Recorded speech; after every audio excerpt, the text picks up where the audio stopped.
So here we have the Volkswagen Golf GTE DSG, which is automatic. This is a plug-in hybrid on an 18 plate. I'm going to start off by showing you around the outside of the car, and then we'll hop in and run through some controls on the inside. But from the outside, you can see it's a 5-door car with alloy wheels and tinted windows. Let's start off inside the boot and then work our way around the rest of the car from there. As we approach the boot, you can see we have reversing sensors. This car's also got a reversing camera. Plenty of boot space as well, and you have the cables in those bags for the plug-in element of this hybrid car. Okay, so we're just going to work our way back round to the front of the car, and then we'll hop in and run through some controls on the inside. But now that we've done a full circle of it, you can see it's in excellent condition the whole way round. Just briefly before we climb in, I think it's well worth seeing the interior from this exterior point of view. There's plenty to run through on the dashboard, so let's hop in and we'll do that now. Okay, now that we're inside the car, we're going to start with the dials. On the left-hand side, we have the rev counter. That also doubles as showing you that the motors are charging for this hybrid car, or what percentage of the power band you are using. So they are these two sections just here. Over on the right-hand side, we have the speedometer and the fuel gauge as well.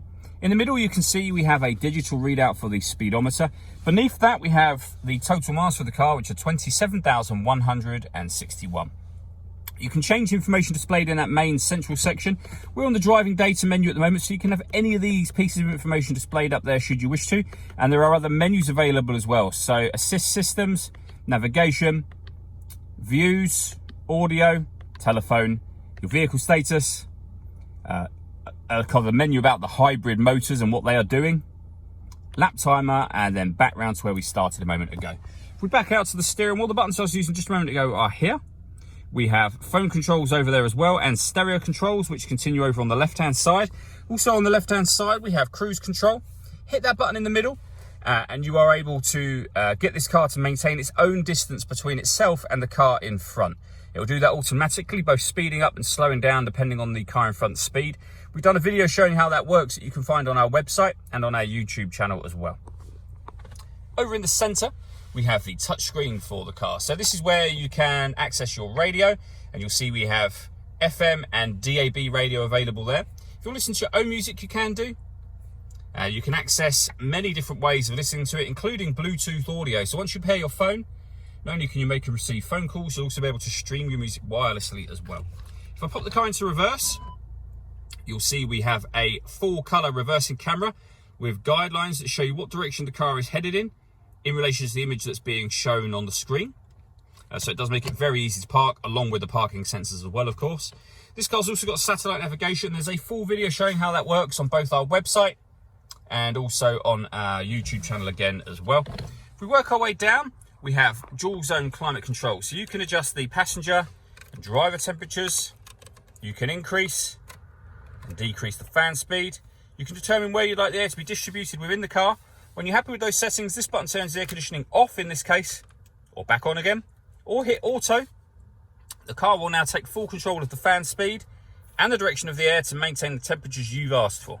To override that, just readjust the fans. You'll see auto has now gone off. You can put it back on whatever setting you want it on there.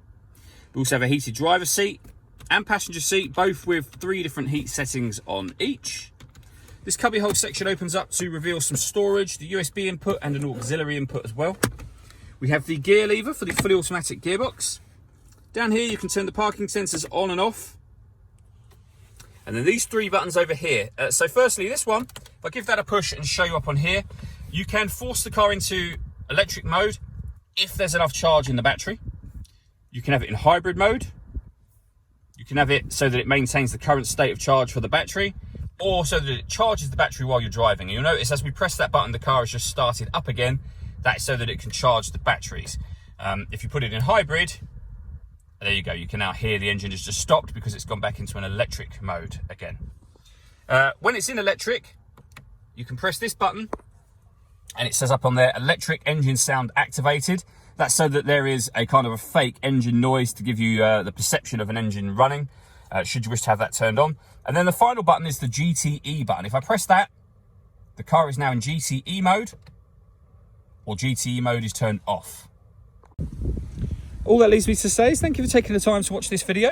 If you'd like to come and see the car for yourself and have a test drive, please feel free to call any of our MJA sites. We'd love to hear from you soon.